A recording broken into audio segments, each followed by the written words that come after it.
عمران خان نے ایک نیا اور دلچسپ قدم اٹھاتے ہوئے سہیل افریدی کو خیبر پختونخوا کا نیا وزیر اعلیٰ نامزد کیا ہے۔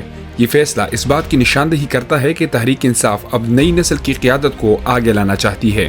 سہیل افریدی کا تعلق ضلع خیبر کے تحصیل باڑہ سے ہے۔ ان کی پیدائش 1889 میں ہوئی اور انہوں نے معاشیات میں ڈگری حاصل کی۔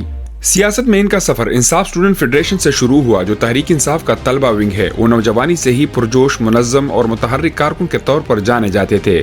جب پارٹی پر مشکل وقت آیا، گرفتاریاں ہوئی اور دباؤ بڑھا تو سہیل افریدی ان چند لوگوں میں شامل تھے جنہوں نے استقامت دکھائی اور پارٹی کے ساتھ کھڑے رہے۔ سال 2024 کے صوبائی انتخابات میں سہیل افریدی نے PK-70 یعنی باڑہ سے الیکشن لڑا اور کامیابی حاصل کی۔ اب عمران خان نے انہیں خیبر پختونخوا کا نیا وزیر اعلیٰ نامزد کیا ہے۔ علی امین گنڈاپور کے ممکنہ استعفے کے بعد پارٹی کے جنرل سیکرٹری سلمان اکرم راجہ نے اس فیصلے کی تصدیق کی۔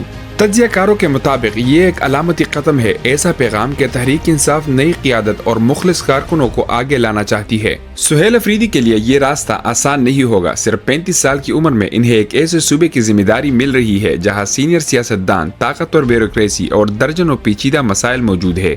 خیبر پختونخوا کو تعلیم، صحت اور سیکیورٹی جیسے بڑے چیلنجز کا سامنا ہے۔ ان سب کے باوجود سہیل افریدی کے اندر ایک نئی نسل کی نمائندگی ہے، اور نسل جو پارٹی کے ساتھ نیچے سے اوپر تک بڑی ہے۔ اب دیکھنا یہ ہے کہ وہ اپنے اس جذبے کو اچھی حکمرانی اور مضبوط قیادت میں بدل پاتے ہیں یا نہیں۔